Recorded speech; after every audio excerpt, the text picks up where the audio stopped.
Vamos entonces a abrir la Biblia, por favor, 2 Corintios 5:19. Amén. Y vamos a leer allí para exponer la palabra del Señor en esta mañana. Segunda carta a los Corintios, capítulo 5 y el verso 19. Amén. ¿Ya encontraron ustedes? ¿Cómo dice?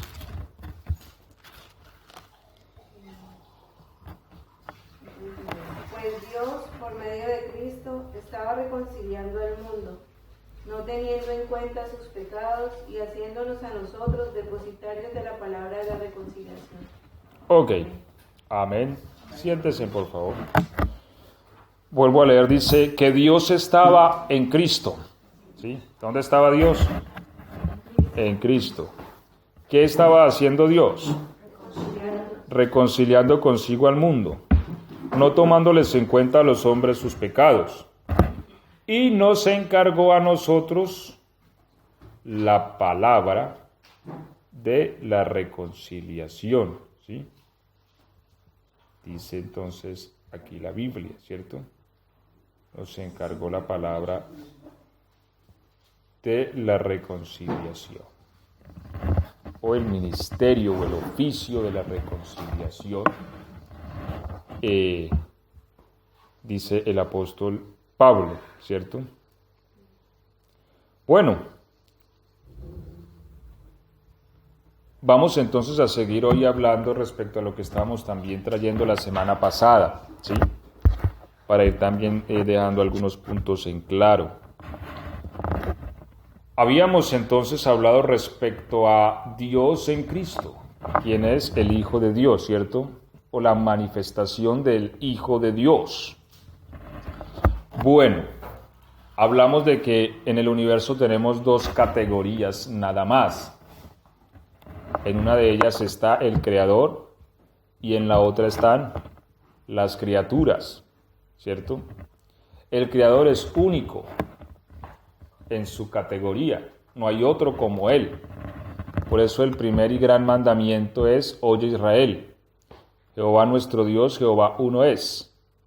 Lo amarás con todo tu corazón, con toda tu alma, con toda tu mente y con todas tus fuerzas. Y estas palabras las repetirás a tus hijos, ¿sí? Es el primer y gran mandamiento. Entonces, en esa categoría está el Creador, único en su categoría, todopoderoso, omnisciente, omnipresente y eterno. En la otra categoría entonces se hallan las criaturas, todas estas con un origen, ¿sí? Y un principio en el tiempo y en el espacio. Bien, dijimos también que Dios se introdujo en la categoría de las criaturas, ¿cierto? Y a esta forma la llamamos el Hijo de Dios. Porque el Hijo de Dios nace en Belén de Judea, ¿cierto? Allí nace el Hijo de Dios y allí aparece en el escenario de la creación esta figura del Hijo de Dios. Sin embargo, Cristo dijo: antes que Abraham fuese, yo soy, ¿cierto? Y nosotros decimos, bueno, si el Hijo aparece en Belén de Judea, ¿por qué Cristo dice que antes que Abraham fuese, yo soy? Porque recordemos que Cristo es la persona de Dios, ¿cierto? Entonces, Dios fue dado a conocer en el Hijo en Belén de Judea. Antes no, el Hijo aparece allí, ¿sí?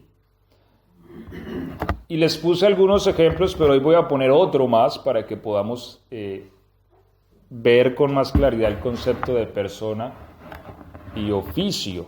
Así que hago énfasis en esto porque esto nos permite entonces comprender la obra de Dios en Cristo Jesús, tal como la dice Pablo a los Corintios, que Dios estaba en Cristo reconciliando consigo al mundo. ¿Sí? Bueno, yo les voy a poner un ejemplo. Yo a veces uso ejemplos un poco descabellados, pero creo que nos ayudan a comprender más.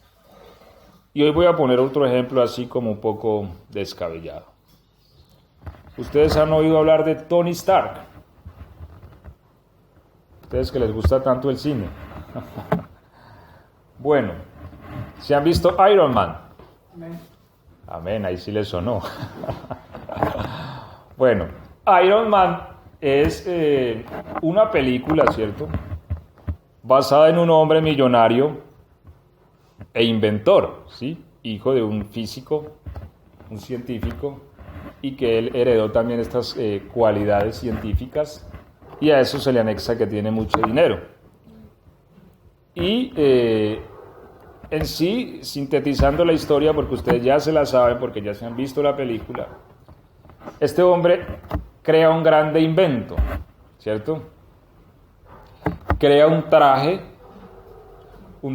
de una aleación de oro y titanio, ¿sí?, capaz de soportar, en fin, cualquier cosa, y ya sabemos el resto. Tira rayos y tira de centellas, en fin. ¿Por qué traigo este ejemplo y por qué quisiera que lo observáramos para que podamos comprender algunos asuntos? Porque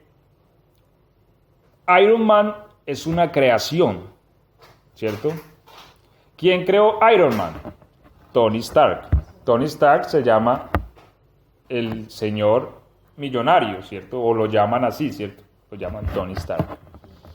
Que creó pues este aparato, esta herramienta, por así decirlo, o esta forma en la que él se manifiesta al mundo. Y esa forma él la llama Iron Man. ¿Qué quiere decir? Hombre, man, ¿cierto? Iron, hierro. Hombre de hierro. ¿Sí? Entonces, Tony Stark es un hombre como cualquier otro hombre. Un hombre débil que puede morir en cualquier momento. Un hombre mortal, ¿sí? Pero cuando él se viste de Iron Man, es un superhéroe. Defiende a la nación y al mundo entero. Destruye ejércitos, enemigos, y puede hacer cosas que fuera de ese traje no puede lograr. ¿Me hago entender? Tony Stark sin Iron Man es un humano más en la tierra, ¿sí? Pero cuando él se viste de Iron Man es una particularidad, o sea, es un superhéroe. Ahora, sin embargo, en ambos casos es Tony Stark. ¿Me hago entender? Sin el traje de Iron Man o con el traje de Iron Man es Tony Stark. Es decir, es la misma persona. Solo que en condiciones distintas. Sin el traje es un ser humano vulnerable que puede ser afectado en cualquier momento. Con el traje, pues no le entran los tiros, en fin, no hay quien lo pueda matar, por así decir, ¿cierto? Este es como la síntesis, pero internamente son la misma persona. Eso quiero que quede claro para que podamos entender la obra de Dios en Cristo. ¿Por qué? Y observen aquí el poder de nuestro Señor. Porque yo tomo la analogía de Iron Man para hablarles a ustedes de Dios en Cristo, pero Dios en Cristo sucedió exactamente lo contrario, por así decirlo, ¿no? Obviamente no es el ejemplo perfecto, pero lo uso para que podamos entenderlo un poco más amplio. Es decir, Dios es infinito, ¿cierto? Dios es eterno. Dios es indestructible. Dios es el Todopoderoso, ¿cierto? Repito que no es el ejemplo más perfecto, pero es un concepto para que podamos hallar cierta analogía y comprender la obra de Dios. Sin embargo, Dios estaba interesado en un ministerio, ¿sí? En un oficio. ¿Cuál? El de la reconciliación. Eso fue lo que hablamos ahora 8 días. Sin el Hijo de Dios no hay reconciliación. Ahora, recordemos, y ahorita lo vamos a enfatizar, que la reconciliación de Cristo no solamente afecta a la tierra o al mundo, sino al cosmos enteros, tanto al cielo y a la tierra. Entonces, la forma que Dios tiene para reconciliar consigo todas las cosas es el Hijo. Entonces, una de las cosas que exige la reconciliación, ¿qué es? Sangre. Porque la paga del pecado es muerte, dice la Biblia.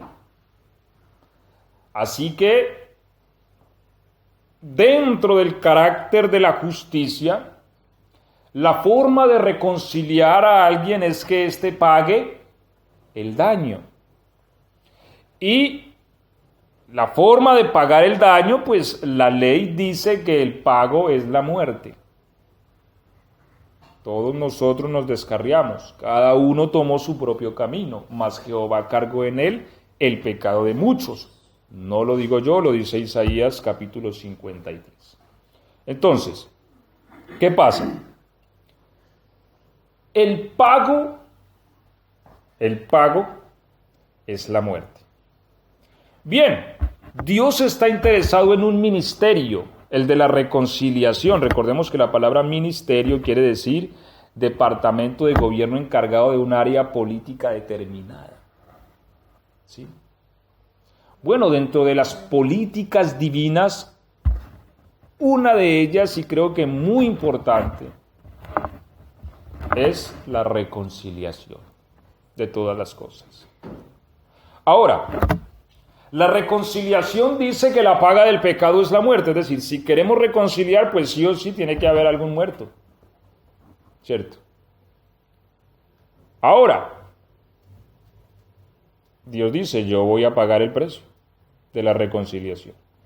Si la paga es la muerte, yo pago. Bueno,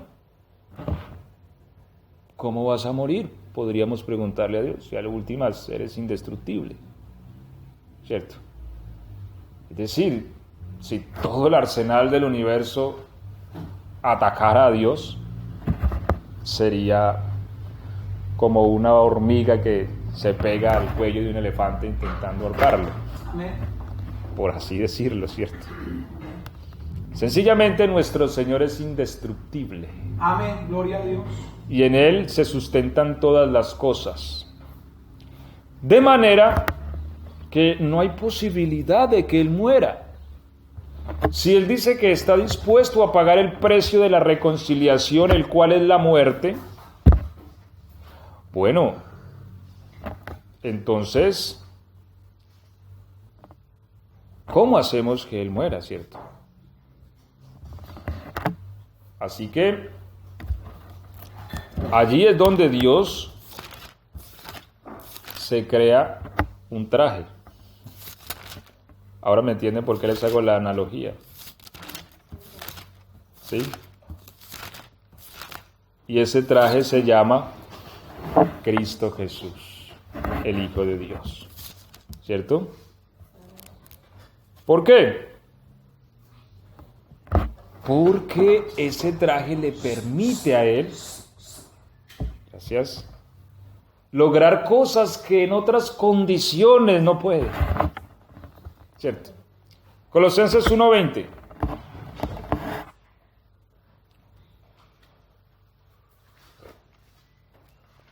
Vamos a leer Colosenses 1:20, por favor.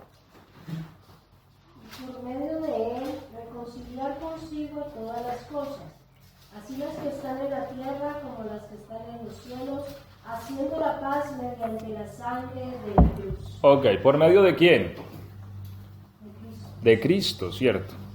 Y por medio de él reconciliar consigo todas las cosas, así las que están en la tierra como las que están en los cielos. Mire que aquí también habla de la reconciliación de las cosas que están en los cielos, haciendo la paz mediante la sangre de su cruz, porque el pecado no solamente ha afectado a la tierra, sino al universo entero. Ahora, como una de las condiciones, porque recordemos que el Señor establece su ley en toda la creación. Es más, su palabra es la ley y Él es la palabra. Así que hay unas condiciones sobre las cuales se tiene que hacer la reconciliación.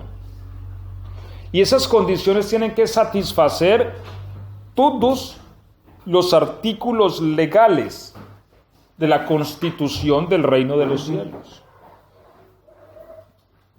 Porque la justicia de Dios no omite nada.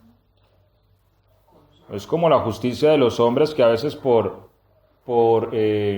sacar una ley adelante se paran sobre otras, ¿cierto? Bueno, en Dios no funciona así. Toda obra de Dios que se lleva adelante satisface todas las condiciones legales del reino de los cielos. Bien, y aquí entramos a definir unas cosas. El pago de la reconciliación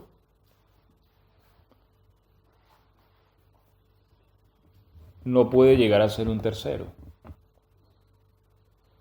porque en tal caso ese tercero podría ser o podría denunciar injusticia, por así decirlo. A ver, voy a explicar esto. Si alguien me debe a mí una deuda, ¿cierto?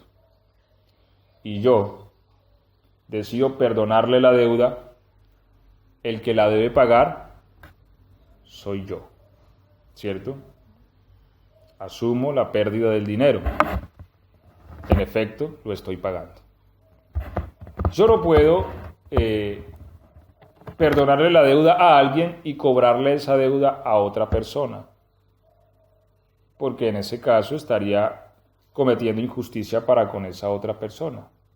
Y a últimas entonces no la he perdonado, sino que se la estoy cobrando a un tercero. ¿Me hago entender? Entonces ese es el caso de Dios. Nuestra ofensa o nuestra deuda es para con Dios.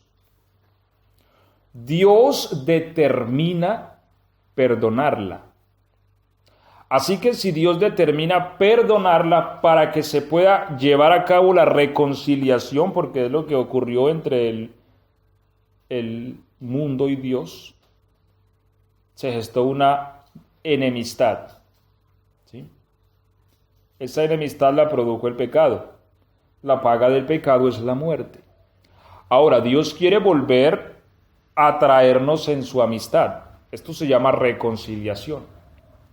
Pero la justicia de Dios debe ser satisfecha en este proceso. Es decir, no puede ser que Dios diga, mira, lo reconcilio hoy y no pasó nada. Así no funciona la justicia de Dios. Es decir, Dios nos va a reconciliar, pero su justicia demanda que se pague el daño para que todo sea satisfecho. Bien, la paga es la muerte. Y si Dios es quien determina perdonarnos, Dios es quien debe morir. ¿Me hago entender?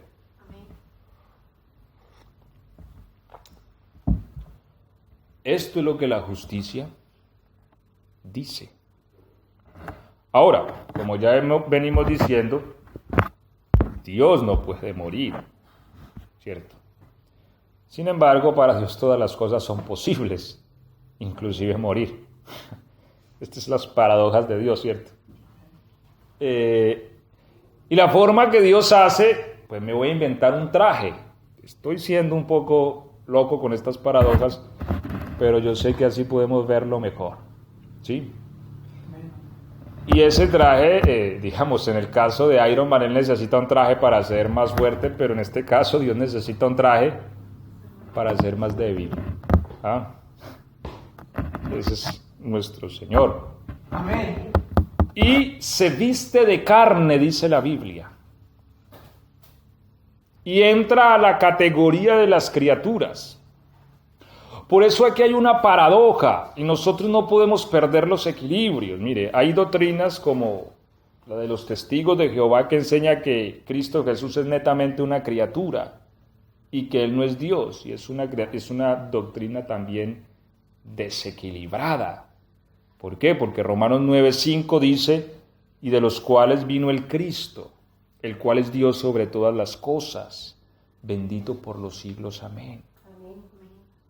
El Cristo es Dios. Amén. Y donde hemos leído en Colosenses, en Corintios 5:19, dice que Dios estaba en Cristo. No dice que Dios estaba con Cristo, no. Dice que Dios estaba en Cristo. Porque como les había dicho ahora 8 días, Cristo es un plan que Dios viene desarrollando desde antes que el mundo existiera. Y que a ese plan también lo conocemos como el Hijo de Dios. Entonces, Él se viste de carne y toma lugar entre las criaturas. Por eso a Cristo lo podemos ver como una creación, pero también siendo el creador. Mire que acá hay la paradoja y no podemos perder ese equilibrio. ¿Por qué? Porque voy a volver al ejemplo de Iron Man y así vamos a ir viendo el asunto.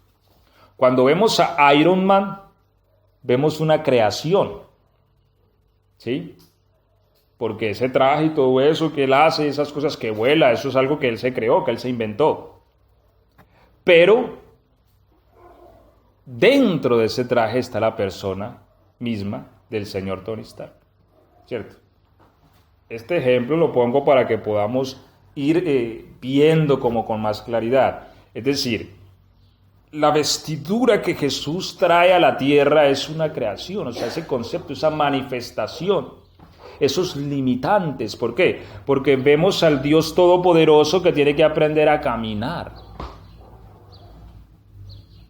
y a decir mamá, ¿sí? Y a decir tete. Y seguramente se cayó y se tropezó y había que ponerle pañales porque se hacía pos en la ropa, se hacía pis. Mire, son cosas de la humanidad. Sí, es el Dios Todopoderoso, pero tenía que aprender a desarrollar todos estos elementos, ¿cierto? Y uno dice, wow, era necesario para poder llevar a cabo el ministerio de la reconciliación. Necesitaba vestirse de un traje que lo limitara, que lo hiciera débil, para poder llegar a experimentar en su defecto la muerte, que es la máxima expresión de debilidad que se puede llegar a sentir. ¿Sí? Así que esto de lo que él viene vestido es una creación. Tiene un principio, tiene un origen, nace en Belén. Pero dentro está la persona misma del Eterno. ¿Me hago entender? Por eso en Cristo Jesús, aunque lo vemos en la esfera de las criaturas y aunque hay algo que es creado, dentro está algo que es eterno. Y es la persona misma de Dios. Amén. A esto se refiere entonces el apóstol cuando dice que Dios estaba en Cristo, reconciliando consigo al mundo. O cuando dice también, Dios fue manifestado en carne. O cuando dice de los cuales vino el Cristo, ¿cierto? Según la carne, el cual es Dios sobre todas las cosas. Entonces, ese vehículo lo está ocupando el Creador, dentro de la esfera de las criaturas. Por eso Él tuvo que introducirse a la esfera de las criaturas como una criatura. Y una criatura pues tiene su origen. Bueno, halla su origen en Belén, de Judea, donde nace, ¿cierto? Y empieza a desarrollar el ministerio de la reconciliación, siendo Él el Dios eterno. Eso sí me hago entender hasta ahí. Todos estos elementos son necesarios para desarrollar el plan de Dios. Por ejemplo, Salmos 8:6. ¿Qué nos dice el Salmo 8:6?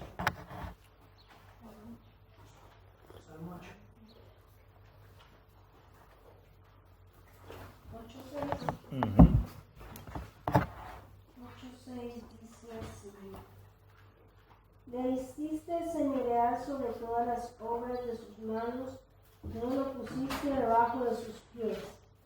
Aquí vemos una promesa de Dios. Todo lo pusiste debajo de sus pies. Esa promesa es para el hombre. Sin embargo, Adán no pudo realizar esta voluntad divina, ¿cierto? Porque la Biblia enseña de que si alguien es vencido, viene a ser siervo de aquel que lo venció. Y Adán fue vencido por el pecado, ¿cierto? Así que Adán perdió la capacidad de poder desarrollar el propósito divino, que es señorear sobre todas las cosas. Él no pudo lograrlo. Ahora, como la promesa es para el hombre, Dios entra a la esfera de las criaturas en la naturaleza de hombre, no de ángel, no de querubín, no de serafín, no, de hombre. Porque como hablábamos esta semana, Dios tiene un especial afecto por el hombre. Y fue al hombre al que lo constituyó heredero de todas las cosas. ¿Sí? Sobre todas las demás criaturas. Por eso dice la Biblia de que nosotros somos primicias entre sus criaturas. Así que todos estos elementos, y podríamos mencionar muchos más, son necesarios para que Dios entre a la categoría de las criaturas en forma de hombre. ¿Sí? Y por eso hay una parte en Dios que vino a ser creada en Cristo Jesús. No sé si me hago entender con esto. Que es ese vehículo a través del cual Él es manifestado, ¿sí?, a los hombres. ¿Claro hasta ahí? Entonces, sin embargo, es importante que nosotros veamos la persona de Dios y ya lo vamos a analizar. La Biblia dice que no hay sino un solo Dios. Amén. Y un solo mediador entre Dios y los hombres. Amén. ¿Sí? Y esto es importante que lo sepamos, porque no hay más mediadores. No es San Benito, no es San Expedito, no es San Pedro, no es San Juan, no es María, no es San Gregorio, no es el Gauchito Gil, nadie, aparte de Jesucristo, ¿qué? Amén. Hombre. Mire que aquí usa esta palabra que es muy importante. Ya lo buscamos. Vaya buscándome ese texto allí, por favor. Creo que está en Filipenses, creo, ¿no? Encuéntremelo allí, por favor. Entonces, no hay otro mediador entre Dios y los hombres, sino Jesucristo, hombre. ¿Sí? Hombre, es decir, el único mediador tiene que ser hombre. Tiene que ser hombre. Entonces, por eso vemos al Creador en la esfera de las criaturas como un hombre. ¿Sí? ¿Claro hasta ahí? Bueno, vamos a continuar. ¿Ya encontró el texto? Bueno, Yo creo que es mejor que lo busque en la concordancia.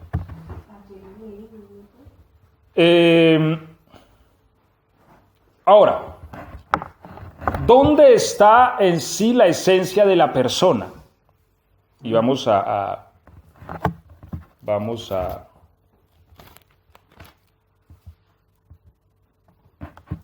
analizar esto, ¿sí? ¿Dónde está la esencia de la persona? En su nombre. Allí encontramos la persona siempre. O sea, es importante entender esto porque, indiferentemente a de qué esté vestida la persona, lo que le hace ser la misma persona es su nombre. ¿Cierto? Porque a uno las vestiduras lo capacitan para ciertas cosas. Digamos, el que está vestido de policía tiene una investidura para ciertas cosas que sin ese vestido no podía hacer. Pero el nombre que tiene siendo policía es el mismo nombre que tiene sin ser policía, ¿cierto? Ahora, sabemos que Dios entonces requería de algunas cosas que en su forma de Dios no podía lograrlas. Mire la paradoja acá, ¿no? ¿Cómo cuáles? Morir. En su forma de Dios, Él no puede morir, ¿cierto? Así que era necesario vestirse de una condición que le permitiera morir. Por eso dice Filipenses, ¿cierto? Lo que es Filipenses. Haya pues en vosotros el mismo sentir que hubo en Cristo Jesús, el cual siendo en forma de Dios, no estimó el ser igual a Dios como cosa a que aferrarse, sino que se despojó de sí mismo. ¿Cierto? Bueno.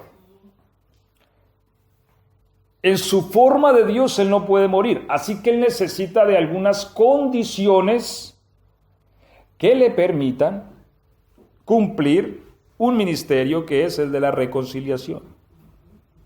Y por eso Él crea todo este sistema del Hijo de Dios, de Cristo Jesús, quien viene al mundo. Y el ángel le dice a María, y será su nombre Jesús, ¿cierto? Porque Él, y aquí es importante aclarar algo, porque Él salvará a su pueblo de sus pecados. ¿Por qué era su nombre Jesús? Porque Él salvará a su pueblo de sus pecados. Es importante entender algo. Para Dios el nombre es importante. De pronto en estas culturas eso se perdió, ¿cierto? En estas culturas eso se perdió, pero en la Biblia no era así. Porque hoy día uno lo pone como le caiga, ¿cierto? Lo que esté de moda. Es decir, que si uno nace en el 2020 lo ponen COVID. Suena como bonito el nombre. Es decir, pongamos los COVID al niño. ¿Dónde está el texto? Primera de Timoteo 2:5. Bueno, ahí está. Primera de Timoteo 2:5. ¿Cómo dice? Porque hay un solo Dios y un solo mediador entre Dios y los hombres, Jesucristo. Gracias. Bueno, entonces, Dios nombra las cosas según su carácter y según su oficio, según su destino, según aquello para lo cual fue creado. Y esto es lo que a mí me deja impresionado también de la grandeza del Señor. La Biblia dice que Él nombra a las estrellas, a cada una las conoce por su nombre. Las estrellas son incontables, ¿cierto? Sin embargo, dice que Él las llama por su nombre. Quiere decir que cada una de ellas tiene un carácter y una finalidad distinta. Por eso el ángel le dijo, será su nombre Jesús. ¿Por qué? Siempre hay una razón por qué. Porque Él salvará a su pueblo de sus pecados. Es decir, el nombre tiene un carácter y un oficio. Por eso el nombre de Jesús fue oculto. Y por eso antes Él se dio a conocer con otro nombre. ¿Por qué? y esto es importante que lo entendamos, porque es que hoy día hay un conflicto que se está surgiendo respecto a que el nombre... Yo hablaba con alguien hace muchos días, tal vez unos años atrás, estando yo en Pereira, y esa persona me decía, no, es que la forma correcta del nombre de Dios es Yeshua HaMashiach, y así es que tiene que nombrarse. Yo le decía, vea, bien, que eso hace parte de una fonética, ¿cierto? Pero yo he tenido la experiencia de reprender demonios en el nombre de Jesús y ellos se sujetan. Amén. Y el demonio no me ha dicho, ve, tenés que decir el Yeshua HaMashiach o no te hago caso porque ese no es el nombre. Yo he visto que se sujetan. ¿Cierto? Estando en Cali me iban a robar, me iban a apuñalear y cuando les invoqué el nombre de Jesús, y yo no les dije Yeshua HaMashiach, yo les dije en el nombre de Jesús. Y esa gente literal como si las hubiera golpeado, echaron para atrás. Entonces hoy día se entra en un problema de fonética, que es que Yeshua, que tiene Jesus, que es... No, o sea, la naturaleza del nombre está también ligada a la forma del idioma en que se usa. Y lo que quiere decir Jesús es que Él salvará a su pueblo de sus pecados. Básicamente la palabra de Jesús quiere decir Salvador. ¿Por qué? Porque ese era el inicio de un nuevo carácter en la obra de Dios. A diferencia de Jehová, que fue, bueno, ya sabemos que también aquí hay una serie de complicaciones. Algunas versiones lo llaman Yahweh Sabaoth, ¿cierto? Jehová de los ejércitos, la Reina Valera, el Señor de las huestes, la Dios habla hoy, en fin. Lo cierto es que ese nombre se podía traducir como el viviente, o el que vive, o el que vive por sí mismo. Amén. El que es. Entonces, ese era el carácter con el que Él se estaba relacionando con la humanidad para ese momento. O sea, Él no estaba manifestándose como el Salvador, no. Sencillamente Él es el que vive, Él es el eterno, Él es el que da la vida, Él es el que pone las leyes, y ya está la ley, y el que la cumpla vivirá por ellas. Pero que Él fuera el Salvador nuestro, eso era un secreto. ¿Sí? O sea, para ese entonces se conocía a Dios como esta es la ley, cúmplala y va a vivir en su carácter de justicia. Por eso la profecía de David se cumple es en Cristo cuando dice la justicia, ¿cierto? Y la verdad se encontraron, ¿sí? A ver, ¿cómo es que dice? Salmo 85, ¿no? Vamos a leerlo más bien para no decir lo que no está escrito. A ver. Sí, Salmo 85. Dice. La misericordia y la verdad se encontraron, la justicia y la paz se besaron. Ok. Esto sucede con Cristo, ¿por qué? Porque la misericordia y la verdad eran como el agua y el aceite. O sea, se hace verdad y la verdad no tiene misericordia, ¿cierto? Y se hace la justicia y la justicia es que tiene que pagar todo. Pero cuando el ángel le dice a María, será su nombre Jesús, aquí se revela un carácter distinto de Dios y el inicio de una era diferente. Ahora nuestro Dios es nuestro Salvador. ¿Sí? Este era el gran secreto. Pero nosotros no nos podemos estancar tanto allí. ¿Por qué? Porque inclusive la Biblia dice que Jesús tendrá un nombre nuevo en la eternidad. Parto de ahí. Vamos a leer el texto, Apocalipsis 3:12. ¿Sí? ¿Por qué? Porque será el inicio de un carácter distinto en el que lo conoceremos a Él. Ahorita lo estamos conociendo como nuestro Salvador y por eso se ha revelado con el nombre de Jesús, que quiere decir Salvador. Pero ¿qué dice Apocalipsis 3:12? Al que venciere, yo lo haré columna en el templo de mi Dios, y nunca más saldrá de allí. Y escribiré sobre él el nombre de mi Dios, y el nombre de la ciudad de mi Dios, la nueva Jerusalén, la cual desciende del cielo de mi Dios y mi nombre nuevo. Ok. mi nombre nuevo. ¿El nombre de quién? Del Señor. Habrá otro nombre, ¿sí ves? Pero ¿cuándo conoceremos ese nombre? Cuando empiece esa era. ¿Sí miran por qué Dios se revela con diversos nombres?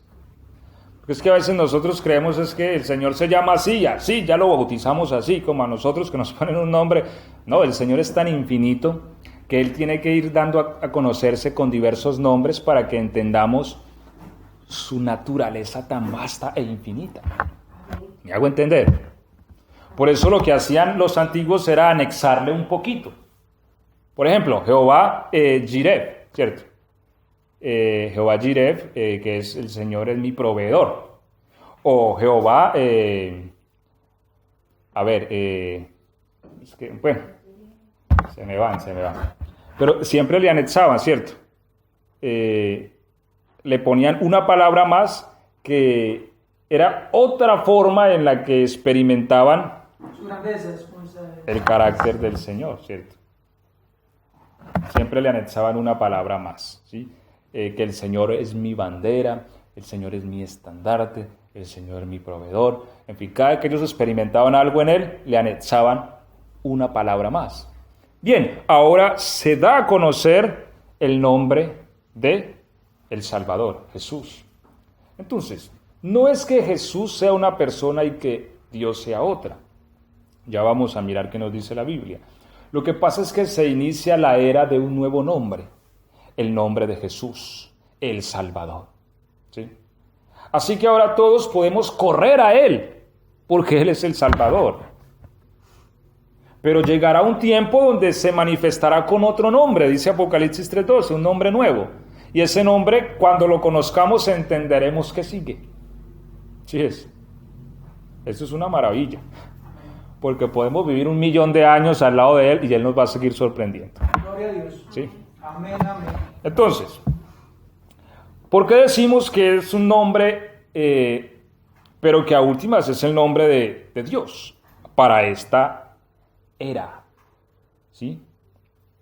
Mateo 28:19, y yo creo que este es uno de los puntos importantes a explicar para entender de que realmente hay un solo nombre. 28:19.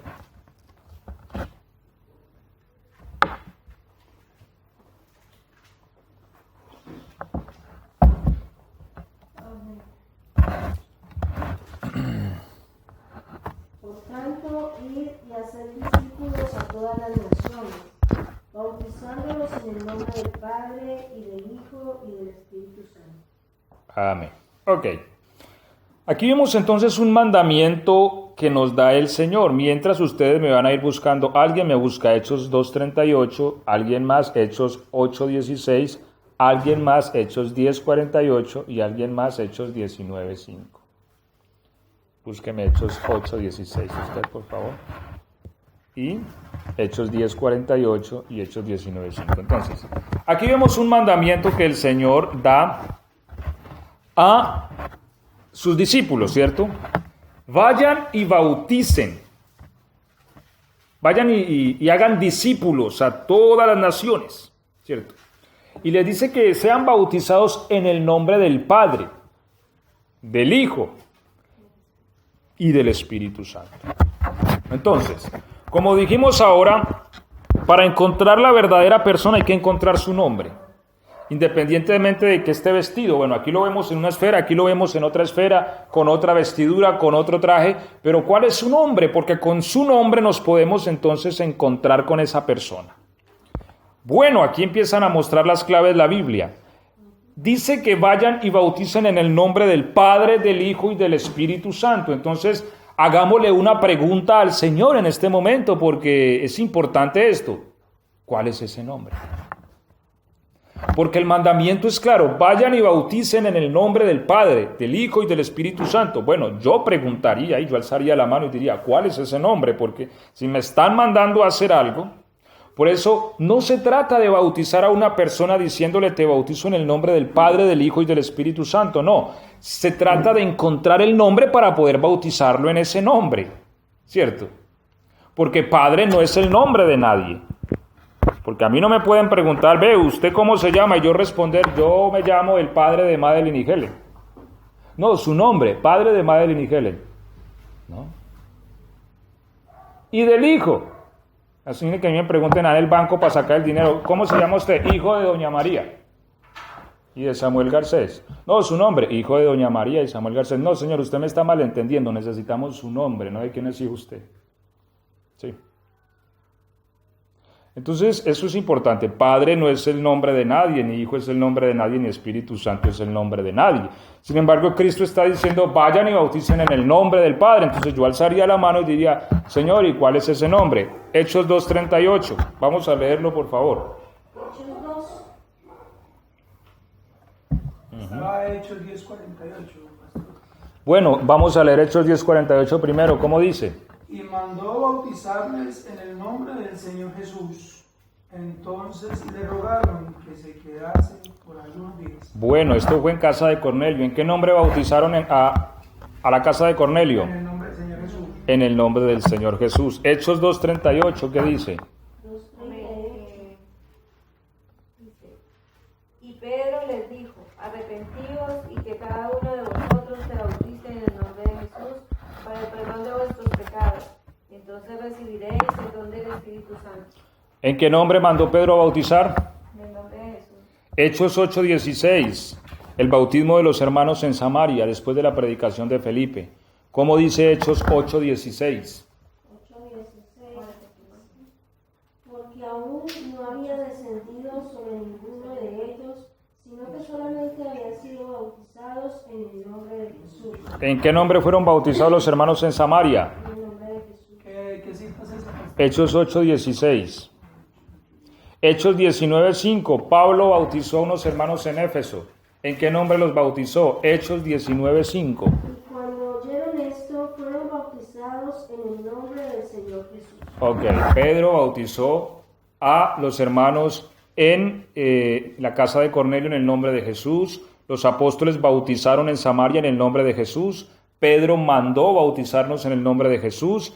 Pablo bautizó a los hermanos en Éfeso en el nombre de Jesús. Entonces, si estos hombres que estuvieron allí lo hicieron, entonces allí hay que empezar a encontrar el nombre. Si Cristo mandó que fuésemos bautizados en el nombre del Padre, del Hijo y del Espíritu Santo, ¿por qué entonces ellos solamente toman el nombre del Hijo? ¿Dónde queda el del Padre? ¿Y dónde queda el del Espíritu Santo? ¿Sí? Yo he escuchado inclusive unos conceptos tan irresponsables respecto a la interpretación de las Escrituras que hay quienes dicen que Pedro se equivocó y los demás apóstoles. ¿Sí? Entonces, esto realmente es un concepto falto de responsabilidad a la hora de exponer las Escrituras. Porque estos hombres, partiendo de que empieza la Biblia diciendo que Pedro, lleno del Espíritu Santo, se paró a predicar allí, y esta orden fue por la inspiración del Espíritu Santo. Así que aquí decir que Pedro no hizo lo correcto es algo que tenemos que descartar automáticamente, ¿sí? Y tenemos que observar entonces otros puntos. Vamos a mirar. 1. En Hechos de los Apóstoles, todos los bautismos que se han expuestos han sido en el nombre de Jesús. La orden que dio Pedro fue 10 días después de haber recibido la orden del Señor de ir y predicar y bautizar en el nombre del Padre, del Hijo y del Espíritu. Bien, sabemos que el nombre del Hijo es Jesús, pero ¿cuál es el nombre del Padre? Vamos entonces a Juan 17, 25 y 26. Juan 17.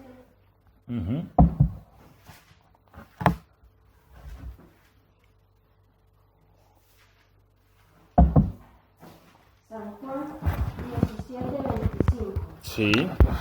Padre justo, el mundo no te ha conocido, pero yo te he conocido, y estos han conocido que tú me enviaste.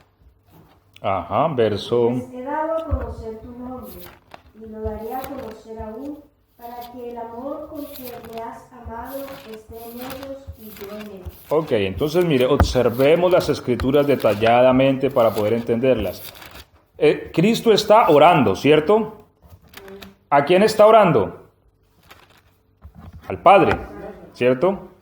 El verso 25 dice, Padre justo, el mundo no te ha conocido, pero yo te he conocido, y estos han conocido que tú me enviaste. Verso 26, ¿qué dice? Y les he dado a conocer, ¿qué? Tu nombre. Bueno, el Señor Jesús está diciendo aquí que Él, es decir, el Señor Jesús, le dio a conocer el nombre del Padre a sus discípulos. ¿Cuál nombre le dio a conocer? Jesús. Ellos no conocieron otro nombre, ¿cierto? Los discípulos del Señor no conocieron otro nombre aparte del nombre del Señor Jesús. Si el Señor Jesús dice, Padre, les he dado a conocer tu nombre, hombre, 1 más 1, ¿cuánto es? El nombre del Padre es Jesús. ¿Sí?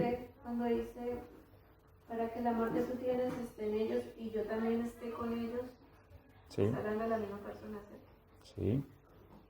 O sea, el Padre de él. Sí.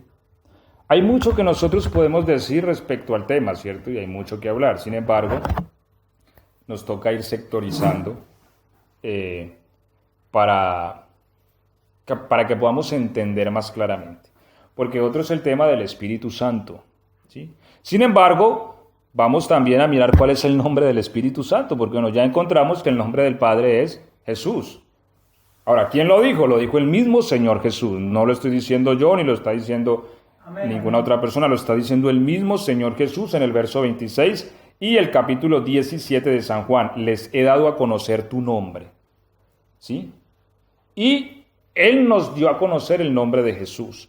Si Cristo está diciendo que nos dio a conocer el nombre del Padre, nos está diciendo que el Padre se llama Jesús. ¿Sí? Bueno. Vamos a mirar cómo se llama el Espíritu Santo, Hechos 28-25. Porque tenemos que encontrar el nombre para poder obedecer al mandamiento, ¿no? Que es ir y bautizar en el nombre del Padre, del Hijo y del Espíritu. Hechos 28-25.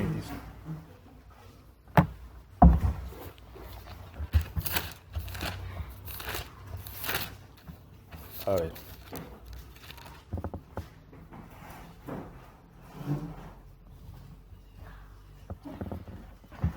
Aquí entonces habla Pablo que está predicando en Roma, ¿cierto? ¿Cómo dice el verso 25? Y como no estuviesen de acuerdo entre sí, al retirarse les dijo Pablo esta palabra. Bien habló el Espíritu Santo por medio del profeta Isaías a nuestros padres diciendo, ve a este pueblo y diles, de modo oiréis y no entenderéis, y viendo veréis y no percibiréis. Hasta ahí. Bueno, prestemos atención a lo que está diciendo Pablo. Y como no estuviesen de acuerdo entre sí, al retirarse les dijo Pablo esta palabra. Bien habló ¿quién? El Espíritu Santo por medio del profeta Isaías a nuestros padres diciendo, ve a este pueblo y diles, de oído oiréis y no entenderéis, y viendo veréis y no percibiréis. ¿Quién dijo esto? El Espíritu Santo. ¿Y a dónde encontramos estas palabras? Pablo nos está diciendo que las dijo Isaías. ¿En qué parte? Capítulo 6, versos 9 y 10. Vamos a ir a ver quién fue el que las dijo para saber quién es el Espíritu Santo, ¿cierto? Porque si Pablo está diciendo que esto lo dijo el Espíritu Santo, bueno, vámonos a Isaías 6, 9, que es la cita que él está trayendo aquí para mirar quién es el Espíritu Santo. Isaías 6, 9 es el texto que está citando Pablo y está diciendo que esto lo dijo el Espíritu Santo.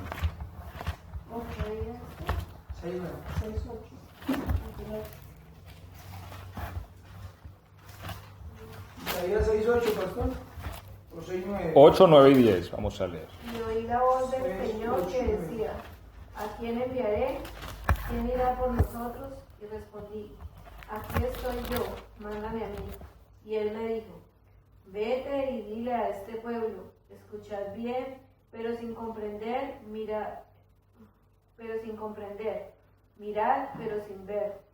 Embota el corazón de este pueblo y endurece su oído, ciega sus ojos, de suerte que no vea con sus ojos, ni oiga con sus oídos, ni entienda con su corazón, ni se convierta, ni se cure. Ok. ¿Quién habló estas palabras aquí en Isaías? El Señor. El Señor. Y si queremos saber de qué Señor se está tratando, pues leemos desde el versículo 1, ¿cierto? El Señor Jehová de los ejércitos, porque eso es lo que dice el verso 5. ¡Ay de mí, que soy muerto, porque siendo hombre inmundo de labios y habito en medio de pueblo que tiene labios inmundos, mis ojos han visto ¿a quién? Al Rey. Al Rey Jehová de los ejércitos, ¿cierto? Verso 8, después oí la voz del Señor. ¿De cuál Señor? Del Rey Jehová de los ejércitos. ¿Quién es el Espíritu Santo? Dios, el Padre. Sí. El mismo Dios del Antiguo Testamento es el Espíritu Santo. ¿Quién lo está diciendo? Lo está diciendo Pablo en el capítulo 28 y el verso 25 de Hechos de los Apóstoles, ¿cierto? ¿Qué? Que el Espíritu Santo dijo, ¿sí? Este pueblo dice que el verso 9, ¿cierto? Di a este pueblo, oíd bien y no entendáis. Esto lo dijo el Espíritu Santo, pero Isaías ya nos muestra que quien dijo esto fue el Rey Jehová de los ejércitos. Por consecuencia, el Espíritu Santo es el Rey Jehová de los ejércitos, el Padre, el Dios Todopoderoso del Antiguo Testamento es el Espíritu Santo. Y ya dijimos que el Padre, ¿cómo se llama? Jesús. Jesús. Entonces, ¿el nombre del Padre cuál es? Jesús. ¿El nombre del Hijo? Jesús. ¿El nombre del Espíritu cuál es? Jesús. Entonces, ¿se equivocó Pedro al mandar a bautizar en el nombre de Jesús? No. Es el nombre sencillamente de la misma persona. Entonces, esto nos arroja una conclusión final. ¿Qué? Que el Padre, el Hijo y el Espíritu Santo son la misma persona. ¿Sí? Solamente que cada función se desarrolla bajo una escena distinta o para que podamos entender mejor el concepto bajo un traje diferente. Porque Dios en Cristo Jesús está vestido de un traje que le permite cumplir ciertas condiciones para la reconciliación. A esa manifestación en ese traje le llamamos el Hijo de Dios. ¿Sí? Le llamamos el Hijo de Dios, pero es la persona misma de Jesús, que es el nombre del Padre, que es el nombre del Hijo y que es el nombre del Espíritu Santo. Vuelvo y traigo el ejemplo loco de Iron Man. Permítanme un poco de locura, dijo Pablo. Pero vemos lo mismo. ¿Cómo se llama este señor? En la película, ¿no? Se llama Tony Stark, ¿cierto? Pero cuando se pone el traje, ¿sí? Ya a esa manifestación se le llama Iron Man, ¿cierto? Pero si alguien lo descubriera, sería el mismo Tony. Claro, pero dentro es la persona de Tony, ¿cierto? Stark. Bien, hago esta analogía loca para que podamos ver la comparación, ¿cierto? Cuando Dios se pone el traje de la reconciliación, que es vestirse de una criatura, a esta manifestación la llamamos el Hijo de Dios. Pero dentro está Jesús, que es el nombre del Padre, es decir, dentro está el Padre. Por eso Cristo dijo, el Padre que mora en mí es el que hace las obras. El que ha visto a mí ha visto al Padre, le dijo a Felipe. ¿Cómo me dicen que les muestre al Padre? El Padre no puede ser visto fuera de Jesús. Entonces, esta es la diferencia y allí es donde se forma una ambigüedad que confunden muchos diciendo que es que Dios son tres personas. No es que Dios sean tres personas. Lo que pasa es que Dios está cumpliendo diversas funciones ministeriales y para esto necesita entonces vestirse de ciertos trajes para poder cumplirlas, porque en estas condiciones no lo puede hacer. ¿Sí? Y a esto entonces le hacemos el análisis del nombre, porque hay que encontrar el nombre real de la persona para poder encontrar que sí es la misma persona. Y la Biblia nos arroja que el nombre del Padre es Jesús, que el nombre del Hijo es Jesús y que el nombre del Espíritu es Jesús para este tiempo y para esta era. ¿Sí? ¿Qué quiere decir? Salvador. Por eso Jehová del Antiguo Testamento dijo por medio del profeta, he aquí que yo mismo iré y lo salvaré. ¿Sí? Y allí es donde su nombre es Jesús, que quiere decir Salvador, porque se da inicio a algo nuevo, a una nueva obra que está Dios haciendo a nuestro favor, que es salvarnos de nuestros pecados. No sé si me he hecho entender. Claro hasta ahí. Pero que encontramos en sí es a la misma persona de Dios. ¿Sí? ¿Por qué? Porque es un solo nombre. No hay más nombres. La Biblia dice porque no hay otro nombre bajo el cielo en el cual podamos ser salvos. Hay un solo nombre, y ese nombre es el nombre de Jesús. Entonces el Padre se llama Jesús, el Hijo se llama Jesús, el Espíritu Santo es Jesús. Es que yo oro al Espíritu Santo, estás orando a Jesús. Es que yo oro al Hijo, estás orando a Jesús. No, yo le pido al Padre, igual es Jesús. Se está orando Sí. a la Virgen, ¿no está orando? Bueno, ya eso es otra cosa. Sí, porque solo hay un solo nombre, Amén. y es el nombre de Jesús. ¿Sí? Y no hay otro nombre. Así que no podemos confundirnos en eso. Podemos llamar a Dios nuestro Padre porque Él es nuestro Padre. Amén, amén. Inclusive lo podemos llamar nuestro hermano, Amén. porque eso dice Hebreos que Él es nuestro hermano mayor. ¿En dónde? En Cristo Jesús. Porque al hacerse humano vino a ser nuestro hermano. Y es el Espíritu que nos santifica. ¿Sí? Así que sea cual sea, como nosotros nos queramos acercar a Él como el Espíritu santificador, como el Hijo de Dios, como nuestro Padre, es la misma persona. ¿Sí? La persona de Jesús, el Salvador del mundo. Y no nos confundamos en esto. O sea, porque hay quienes dicen, no, pero ¿a quién oro yo? ¿Al Padre, al Hijo o al Espíritu? No nos confundamos. ¿Sí? Todo lo que Él hace en estas manifestaciones es para nuestro provecho y para nuestro bien. Pero Dios es uno, y uno su nombre, Jesús. Amén. Estemos de pie y vamos a darle gracias al Señor.